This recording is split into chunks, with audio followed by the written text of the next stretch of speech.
Welcome back, everybody. It's Kenya, and it is Astrology Self Care Sunday. And I'm excited. Today, we are talking about Gemini energy. Now, before we get into Gemini energy, and I poke fun somewhat at Gemini energy only because I am super duper surrounded by Gemini energy. Super. So clearly, my soul is wanting or needing a little bit more Gemini. And I think I know why. My mother's a Gemini, my sister is a Gemini, my son, one of my sons is a Gemini, my son child, not son, S-U-N, S-O-N. And so I believe I understand better now why I have so much Gemini energy around me, but I know Gemini as well. I do. I do. But before we get into all the things, I want to welcome you. If you are new in the space, make sure you subscribe and make sure you turn on the bell so that every time I drop this on Sundays, you will get a notification. You can come straight over here and tap in. We try to keep this less than 30 minutes. So it's just a nice way for you to take a moment in your day, take it in, digest it. If you are a Gemini, if that is your sun, S-U-N sign, or if that's your rising or that is your moon, you're going to definitely want to sit right here. If you have a lot of Geminis around you, or if your partner or your best friend or your child or whomever, I'm sure you know a Gemini. I'm positive. And if not any of those things, you have Gemini in you. Okay. And so if you're curious, you want to learn a little bit more about where does Gemini sit in my chart, please, please, please make sure you go into the description here. You will see how you can book some time to talk with me for either a free chat or book a full reading. And then I can tell you lot more about where Gemini sits in your life and part of your life and how to use it. Not only for today, we're talking about self care, but what in your soul's journey Gemini is wanting to teach you, what that energy is wanting to give you in this lifetime. Okay. And so, what we do every Sunday is I go through, tell you some main concepts and traits of the sign of the day, tell you of how the sign shows up in its high frequency and this high energy, productive energy, healthy energy, and how it can show up in its more stagnant, lower frequency or energy that can create challenges. Okay. And then we go through, I literally list through different self care activities that you can do, particularly if Gemini is your sun sign, your moon sign, or your rising. Okay. Then I usually do a question of the day, just that's kind of random, but so that I can help you out. If you have questions, you want me to answer a question for you, put it in the comment or email me at info@findingyourvoiceafter40.com. Okay. All right. So let's get into this Gemini. Like I said, I know Gemini as well. I do. I am surrounded by Gemini energy. And I will say, as I have matured and as I have really even studied astrology on a more advanced level, I do understand a bit more why I've drawn in Gemini energy. I am a Scorpio sun. Gemini gives a lot of levity to Scorpio energy, and I think that may be a little bit more why. And it's an area that my Saturn is in. So I'm not going to get all into detail about Saturn yet. You will learn more about Saturn, but Saturn is a lot of time trying is attempting to teach us, and there can be some fears, some blockages, that happen wherever Saturn is. So, but not to get into that. Let's talk about Gemini. Let's talk about some of its common traits. So, Gemini is the I think. So that's what you see scrolling down on the screen there. Its mantra is I think. So if you just think about what does that mean then to say I think. If you want to learn more about Gemini, and I just said I think, it automatically tells you this is an energy about the mind. This is energy about thinking. The dates of Gemini are May 21st through June 20th. It is symbolized by the twin. And that's where I think Gemini energy gets a really bad rap because it's like, oh, Gemini energy is they can be, bipolar, which is not fair and not inclusive, and no disrespect at all. But that they can be, this way, one way, this way, another way. And it literally, I always tell people with Gemini energy, multiplicity is what grounds them. Okay. And we're going to talk more about that. Every sign has a certain energy that they thrive in and that is more grounding and feels good for them. So for Gemini, having multiplicity, having, aspects over here, energies over here, doing things over there, simultaneous energy for them, it can come across as, whoa, that's too much or scattered. And it can be scattered energy in a lower frequency. But typically, if they are nurturing, doing things to really take care of themselves and really honoring the energy of Gemini, that multiplicity also they do that energy very, very well. Okay. The element is air, and that's why. So, what is air? What do we think about air? Air is expansive, right? And Gemini is that mutable, expansive energy. Immutable meaning that's their cardinal sign, or that's their cardinal position, their mode.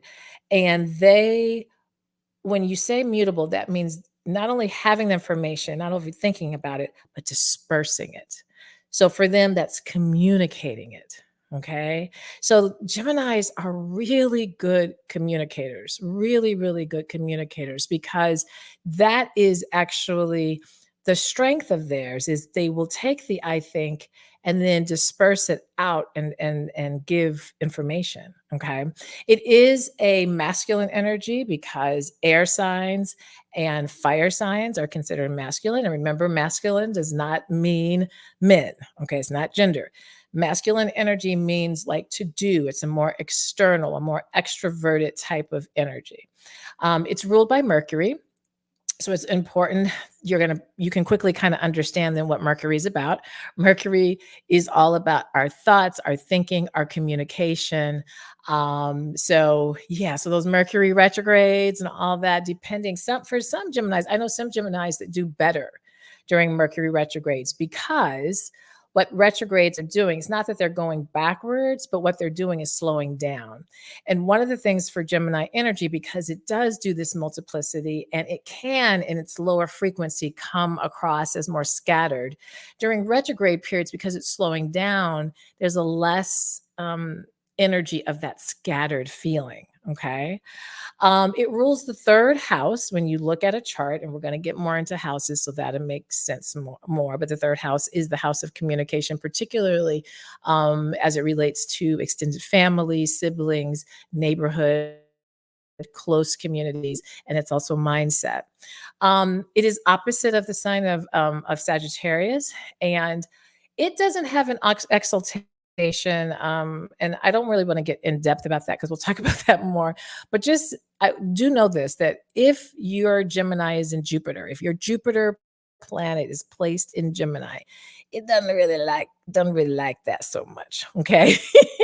So, but the big things I want you to again hold on to is that Gemini is the I think it is air, it is expansive, it is more extroverted energy, and it's mutable, it's dispersing, it's giving out energy. Okay. All right. So now let's talk about the high frequency of Gemini and how it resonates and shows up when it's in its nice and healthy state.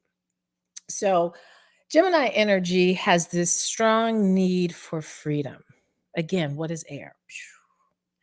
So when Gemini energy has the ability to have freedom, it can be in a really beautiful space. It feels very aligned. There is a strong need for that sense of freedom and not that, sense of restriction.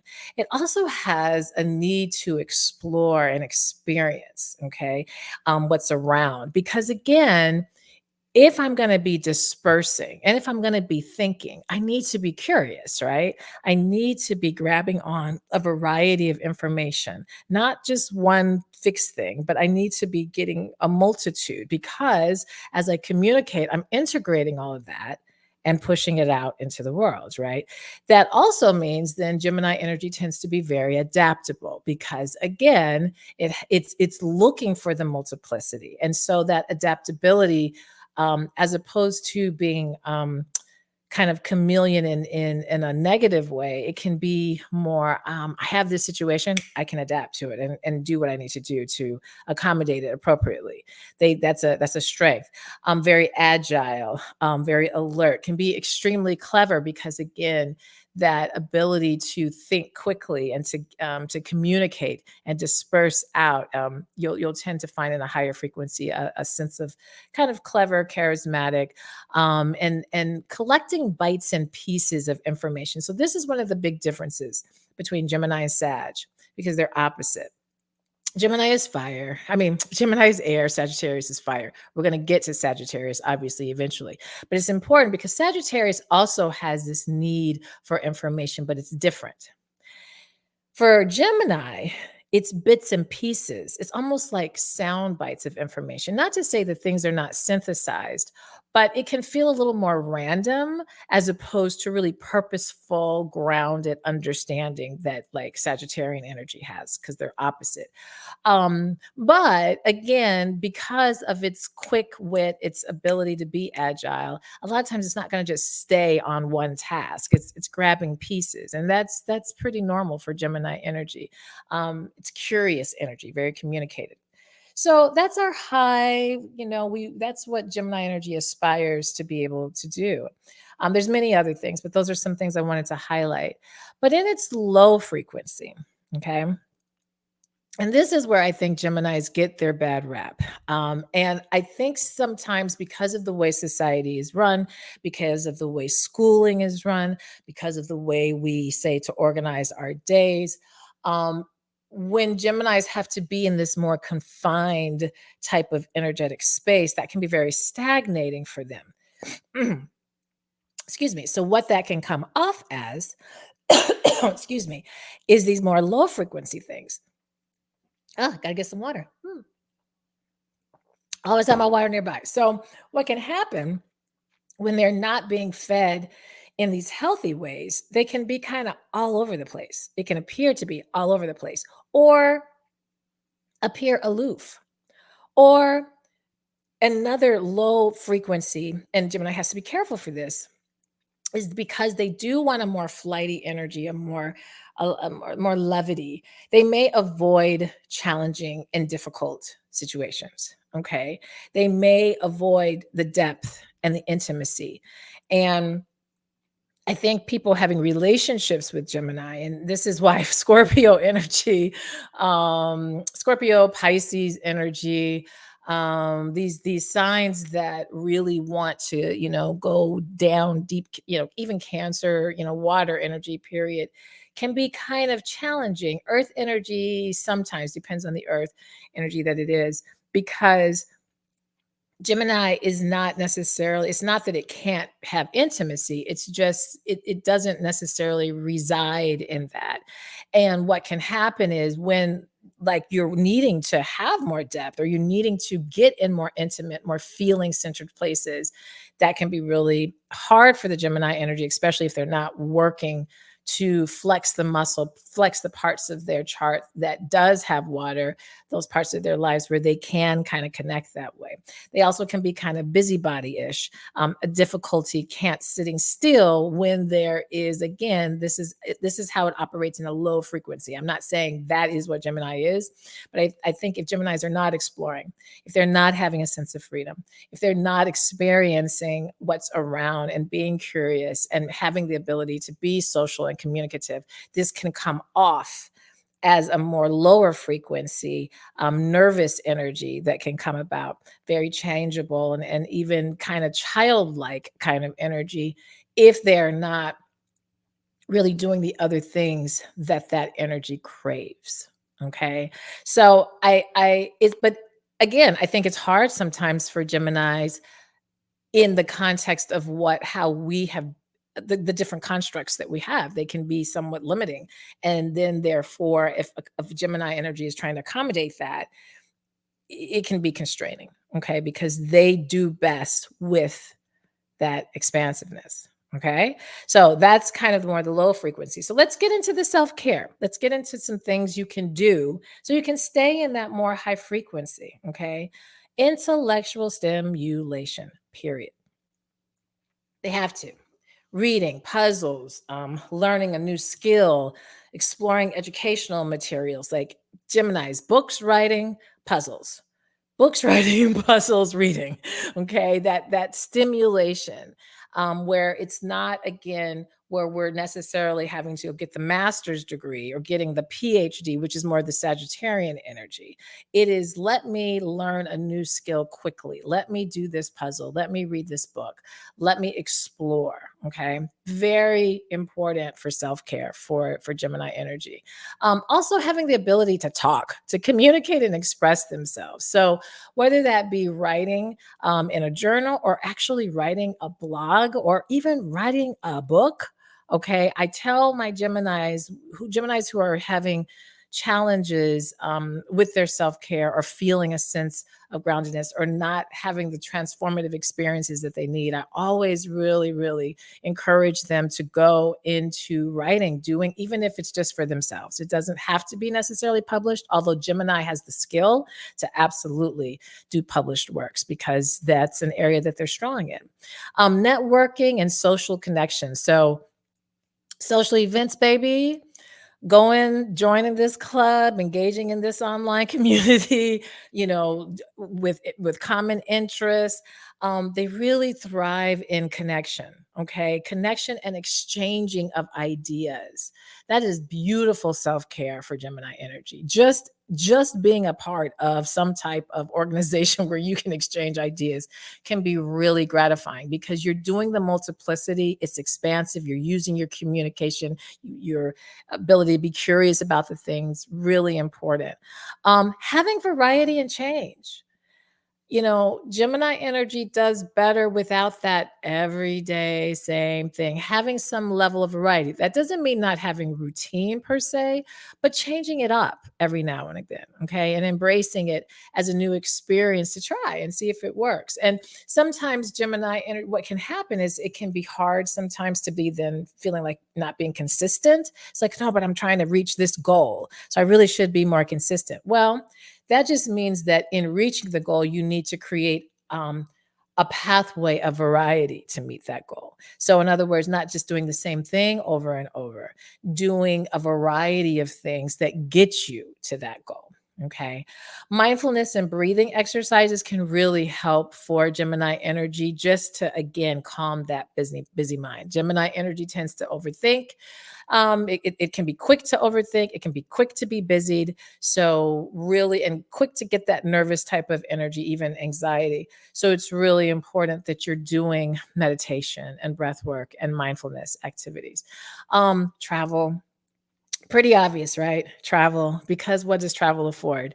Travel affords all these new ways to discover new things, get new facts, new information, see new things, talk to new people, get new information to share with others. Travel is a really beautiful space for self care for Gemini energy. The whole creative writing and journaling while you travel is very helpful. And even like I said, Geminis have a strength in their ability to communicate. They're ruled by Mercury. So beyond just writing for themselves, actually publishing, so podcasting, doing even audiobooks because of that whole ability to communicate verbally as well. It also is good for to listen to those things because you're getting bits and pieces of different information all around. Playing games and trivia because it's a way to have fun, to have levity, but also to experience new information, right? And to disperse new information. Laughter, comedy. I think it's important for Gemini energy to take technology breaks because to kind of disconnect from all of the busy so that it can slow down the mind again because it has a tendency with all this stimulation digitally to want to just keep going down a bunch of rabbit holes because of the curiosity and because it does have the capacity to do that. But as we all know, what all those means can send us down all kinds of other pathways. So it's super, super important to occasionally take those breaks, not to just completely say, I'll never do it because Gemini energy is curious and it wants to do it, but they need to be willing to take the breaks. And then I find that organization and planning can also help with the busy mind, making the to-do list, organizing the schedule, structuring things. It gives a sense of order, and it reduces that whole stress that can happen with the busy mind. So those are all, a variety of things. Obviously, these are all things that all of us can benefit from, correct? But definitely the Gemini, okay? That travel, the communication, exploring, the puzzles, just really having that intellectual and mind stimulation. Very, very important for the Gemini energy. Okay. So lots of fun things for Gemini. Again, I am surrounded by Geminis. So I feel like I'm a little bit of, I don't know, expert because the people who are the closest to me, my mother, my sister, and one of my children are Geminis. And understand when you have a particular sign in your family that there's plentiful of, you're creating, your family is a bit of a constellation. Okay. And so that's not just, what a coinkadink. No, it's not a what a coinkadink. Again, this is the soul is on a journey. And so typically that energy is attempting either one to teach you a lesson about yourself, or you are needing to grab a bit more of that energy to balance it out a bit more. And again, like I said, as the Scorpio, as the one who wants to go in depth, okay, not necessarily kind of much more introverted energy. Having all of this Gemini around me helps me to tap more into that communicative energy, that more extroverted energy. My Gemini sits in the 12th house. We'll talk more about the 12th house later, but the 12th house is the hidden self. So there's a lot of it's a hard house for it to sit in. It's a very, very hard house for it to sit in. So again, it doesn't like necessarily being in there. But I've learned through time how to use the Gemini energy so that it will serve me and help me out. Okay. All right. So let's do our question. I always try to do a question of the day. And so what's the question of today? The question. What are transits? So transits are basically when you hear people say, "Oh, we're having a Mercury retrograde. Oh, it's a Venus retrograde. Oh, we're, having the moon is going into eclipse season." All of that, those are transits. So that's basically the planets are always moving, right? They're always moving. Every planet's moving at a bit of a different rate, but there's always movement. And as they move, they impact us differently. And depending on the planet, depending on how it's moving, meaning retrograde or forward, and where it's moving, will send a different type of energy in different parts of our lives. Okay. So when you hear what's the current transit, that's just basically saying what position are the planets basically currently in. If there is some retrogrades happening, that's a transit. So all it is a transit is just kind of when you hear people, when they're doing predictive astrology and wanting to look at the future, they're basically looking at transits because the planets are scientific and they move at a certain rate and it's predictive. And so that's how astrologers who really study that, they're able to look at what positions certain planets will be in at certain times in the future. And that dictates, depending on how they're in position with each other, how they're communicating with each other, it kind of dictates a little bit more of the energy we may experience. All right. So without getting too wooey, right? Because again, the whole point of me coming here is to demystify and to normalize and to take out the woo. So all that is a transit is just basically the movement of the planets and how it's communicating with other planets, and therefore then how that may or may not impact you. All right. All right. So that is Gemini. Next week, we're going to talk about Cancer. So finally, we're going to talk about a sign that's in my top three. So I have Cancer rising. So I know a little bit about Cancer. So if you have Cancer, sun sign, moon sign, or rising, you definitely want to tune in. If you know if your child is a Cancer, if your partner, your parent, your sibling, your close friend, I'm sure you know somebody who is Cancer energy in those top three, then you definitely want to tune in. And if you're like, I don't know anything about it, then definitely tune in so you can learn a little bit more about it. So, again, if you are wanting to connect and you want to be able to do something a little bit more one on one, make sure you look in the description, click the link, visit the link, findingyourvoiceafter40.com/services, and you can read a bit more how we can connect. All right. Have an amazing Sunday. Have an amazing week. If you like this, make sure you click like. You liked it, right? You liked it. Click like so we can get in the algorithm so more people can see.